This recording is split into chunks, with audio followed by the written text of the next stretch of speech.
नमस्कार। रेडियो खांची 90.4 एफएम हम सबका रेडियो। मैं Bharti Dwivedi, assistant professor, department of Sanskrit, Jain college Dhurwa से आप सबके समक्ष पर्यावरण संरक्षण में यज्ञों की भूमिका इस विषय को लेकर आज उपस्थित हूँ। यह व्याख्यान सेमेस्टर 6 के छात्रों एवं इस विषय पर शोध करने वाले छात्रों के लिए उपयोगी होगा, यह आशा है। इस व्याख्यान के लिए मैंने डॉक्टर कपिल देव द्विवेदी की अभिनंदन ग्रंथ एवं संस्कृत वाङ्मय में विज्ञान, जेसी नारायण की आधुनिक पर्यावरण समस्या का वैदिक समाधान, एसके पांडे की हवन यज्ञ पर्यावरण शुद्धिकरण की जैव प्रौद्योगिकी, मनुस्मृति, उपनिषद एवं वेदों की सहायता ली गई है। इस व्याख्यान में सर्वप्रथम पर्यावरण की वर्तमान कालीन दुरवस्था का चित्रण किया गया है। पुनः यज्ञ का अभिप्राय, यज्ञ के भेदों, ऋत्विजों की संख्या, यज्ञ सामग्री का वर्णन करते हुए यज्ञ द्वारा पर्यावरण शुद्धिकरण तत्संबंधी अनुसंधानों का उल्लेख किया गया है।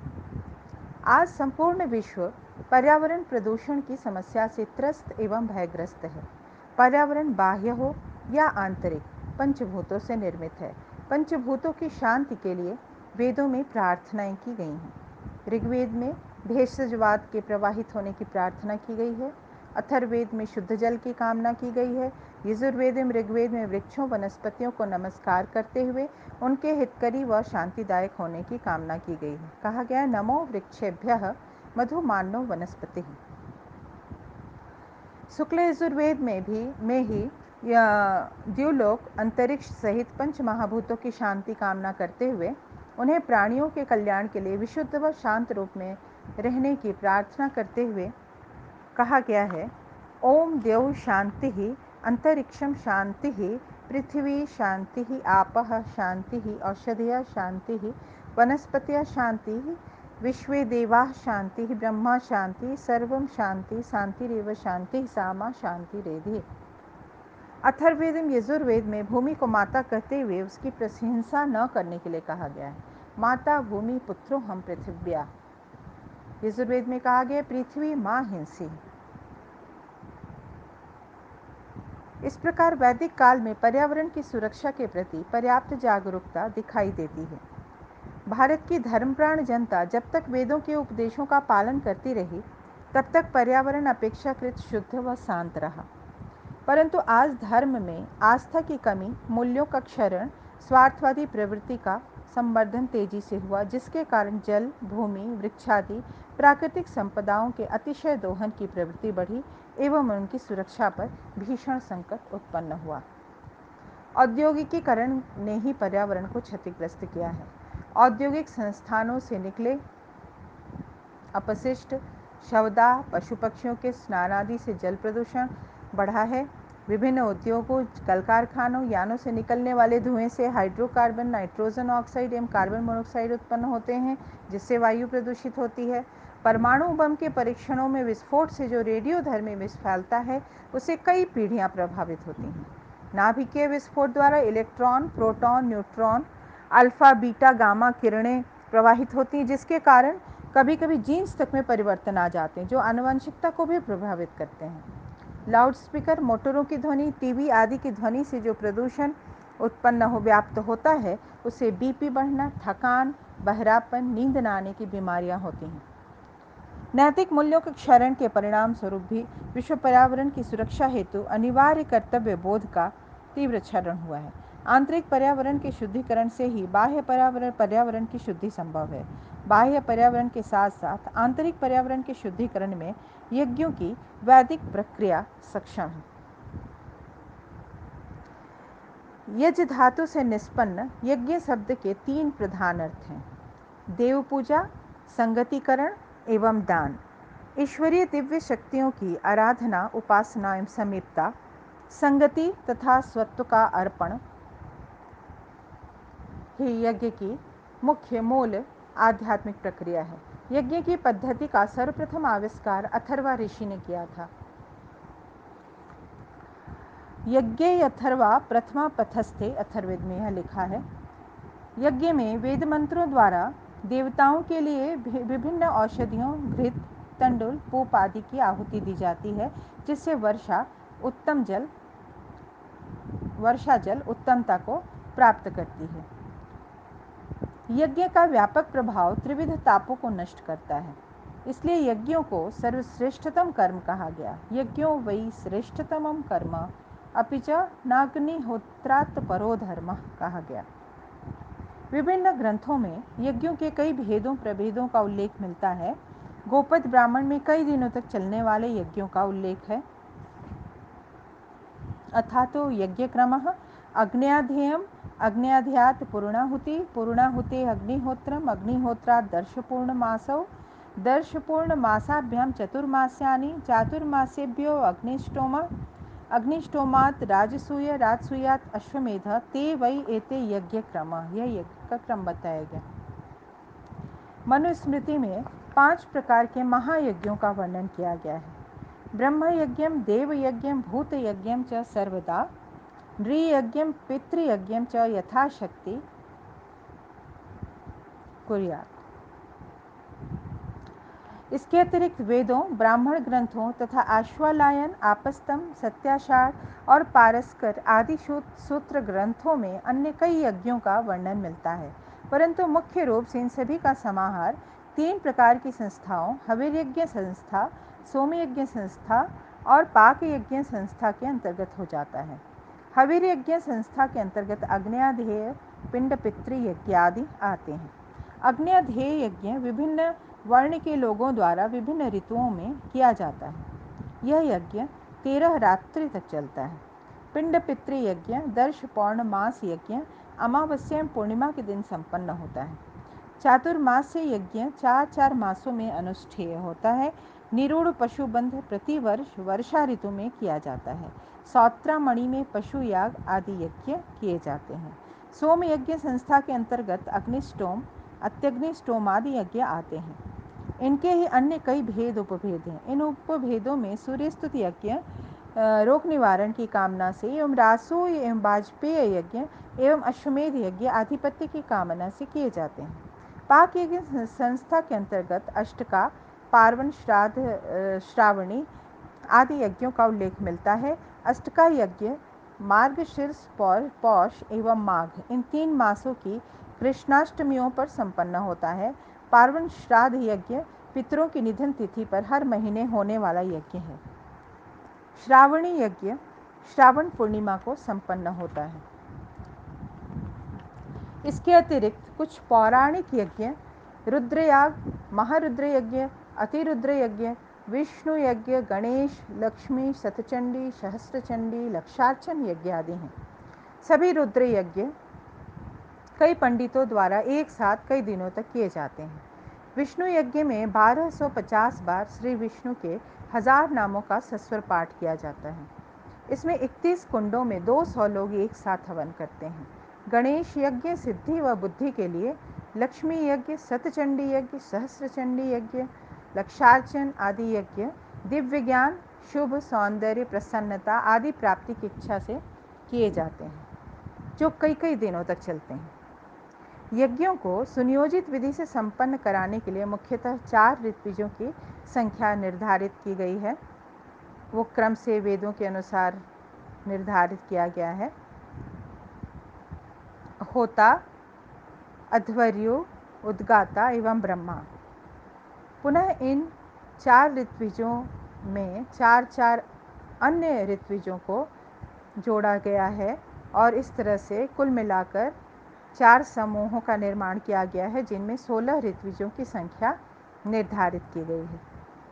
होत्रिगण में होता, प्रशास्ता, अच्छवाक, ग्राव, स्तुत की गणना की जाती है। अध्वर्यु गण के अंतर्गत अध्वर्यु, प्रतिप्रस्थाता, नेष्टा एवं उन्नेता आते हैं। उद्गात्रिगण में उद्गाता, प्रस्तोता, प्रतिहर्ता, सुब्रह्मण्यम आदि हैं।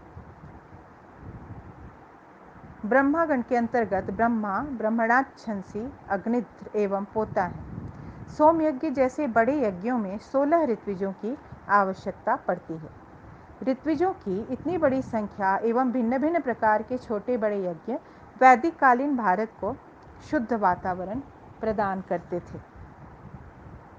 अग्निहोत्र में प्रयुक्त होने वाली सामग्री भी विशेष द्रष्टव्य है, क्योंकि बाह्य पर्यावरण के शुद्धिकरण में इनकी ही प्रमुख भूमिका होती है। यज्ञ हेतु विविध प्रकार के काष्ठों में पलाश, शमी, पीपल, आम, बिल्व आदि का प्रयोग होता रहा है। सुगंधित पदार्थों में कस्तूरी, केशर, अगर, तगर, श्वेत चंदन, इलायची, जायफल, जावित्री आदि प्रयुक्त होता है। पौष्टिक पदार्थों में घृत, दुग्ध, फल, कंद आदि एवं मधुर पदार्थों में शक्कर, शहद, किशमिश का प्रयोग होता है। इन सभी के औषधीय गुण वर्षा जल को भी उत्तम औषधीय गुणों से संपन्न कर देते हैं, जिससे उत्तम खाद्यान्नों की प्राप्ति होती है। यज्ञ प्रक्रिया द्वारा समष्टिगत व्यापक प्रभाव पर्जन्य वर्षा के रूप में होता है। प्राचीन ऐतिहासिक अभिलेखों से ज्ञात होता है कि तत्कालीन यज्ञ युग में विपुल वर्षा होती थी। यज्ञ द्वारा वर्षा संभव है, इसमें विदेशी विद्वान भी आस्था रखने लगे हैं। 1921 ईस्वी में कैलिफोर्निया प्रांत के मिस्टर हैटफील्ड महोदय ने शुष्क प्रदेशों में भी वेद प्रतिपादित यज्ञानुष्ठान द्वारा वर्षा कराया। यज्ञ से उठी धूम राशि घनीभूत हो पुनः वर्षा रूप में परिणत हुई। उनके द्वारा प्रयोग 500 बार इसका 500 बार प्रयोग किया गया। उनका प्रत्येक प्रयोग सफल रहा। अमेरिका से प्रकाशित पत्रिका नेशनल हार्टिकल्चर सोसाइटी के संपादक डॉक्टर एन मैकेलिप्स के अनुसार तेजाबी वर्षा से बचने का एकमात्र उपाय यज्ञ है। वैदिक मान्यतानुसार यज्ञ में वायु प्रदूषण दूर करने की अपरिमित क्षमता है। यज्ञ द्वारा प्राणवायु एवं विषैली गैसों में आवश्यक अनुपात बनाया जा सकता है। अथर्ववेद के एक मंत्र में कहा गया है कि अग्निहोत्र द्वारा वायुमंडल के रोगाणुओं को नदी के झागों की तरह दूर कर दिया जाता है। इदम हविः यातु धानान धनी नदी फेनमिवावहत। वायुमंडल पर यज्ञों के सकारात्मक प्रभाव में विश्वास व्यक्त करते हुए महर्षि दयानंद ने अपने पूना के प्रवचन में यज्ञ और संस्कार विषय पर बोलते हुए कहा था कि इन दिनों होम के न्यून होने के कारण वायु अशुद्ध हो रही है। होम से सुवृष्टि होती है, वायु शुद्ध होता है, जिससे शरीर निरोग एवं बुद्धि विशद होती है।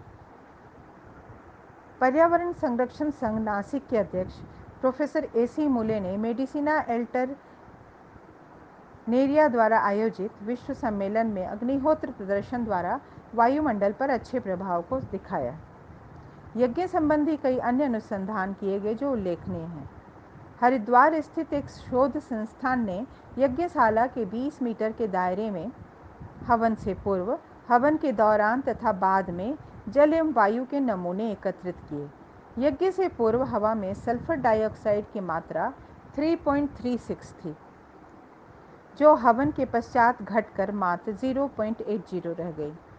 नाइट्रोजन की मात्रा पहले 1.16 थी, जो हवन के दौरान 1.14 तथा हवन के पश्चात 1.02 मापी गई। इसी प्रकार पानी के नमूनों में जीवाणुओं की मात्रा पहले 4500 संख्या थी, जो हवन के दौरान 2470 रह गई और बाद में केवल 1250 रिकॉर्ड की गई। नागपुर स्थित गो विज्ञान अनुसंधान केंद्र द्वारा प्रस्तुत गाय के घी के गुणों के बारे में बताया गया कि हवन क्रिया के दौरान 10 ग्राम का घी 1 टन ऑक्सीजन प्रदान करता है। गोघृत का हवन करने से वातावरण एटॉमिक रेडिएशन से भी बचता है। घृत की विश्व समन की क्षमता एवं पर्यावरण की उपयोगिता को ध्यान में रखकर ही ऋषियों ने कहा है कि घृत से द्युलोक एवं पृथ्वीलोक को भर दो। यज्ञ में घंटा वादन से भी विषाणु नष्ट होते हैं एवं मंत्र पाठ से ध्वनि प्रदूषण दूर होता है। मुंबई के IIT के स्कूल ऑफ बायोमेडिकल इंजीनियरिंग के एक वैज्ञानिक द्वारा 2000 ईस्वी में प्रकाशित एक रिपोर्ट के अनुसार वेदों में निर्दिष्ट अग्निहोत्र का विधिवत प्रयोग यज्ञ हवन क्रिया भौतिक तत्वों में विद्यमान अति सूक्ष्म ऊर्जा उपयोग की उच्च स्तरीय विधि है। हवन सामग्री को अग्नि में समर्पित करने पर दहन तथा आसवन क्रिया होती है। उससे उत्पन्न धूम, जिसमें मेथिल और ethyl alcohol, formaldehyde, acetaldehyde, formic acid और एसिटिक एसिड आदि का मिश्रण होता है। यज्ञ स्थल के आसपास के वातावरण को शुद्ध करने की क्षमता रखता है। हवन की धीमी दहन क्रिया के दौरान वायुमंडलीय ऑक्सीजन का उपयोग बहुत कम होता है और कार्बन डाइऑक्साइड इतना ही उत्पन्न होता है कि वनस्पतियां उसे सहजतया ग्रहण कर सकती हैं। यजुर्वेद के अनुसार विशेष मंत्रों से यज्ञ करने पर अन्नोत्पादन तथा रसोत्पत्ति में वृद्धि एवं संरक्षण में सहायता मिलती है।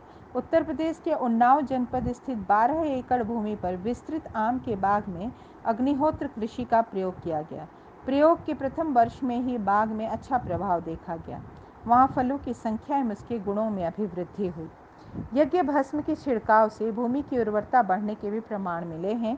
नरेंद्र देव कृषि एवं औद्योगिक प्रौद्योगिक विश्वविद्यालय कुमारगंज व चंद्रशेखर आज़ाद कृषि विश्वविद्यालय कानपुर के मृदा विज्ञान के कुछ विशेषज्ञों ने देव संस्कृति विश्वविद्यालय हरिद्वार के साथ मिलकर मृदा शोधन का विधिवत परीक्षण किया।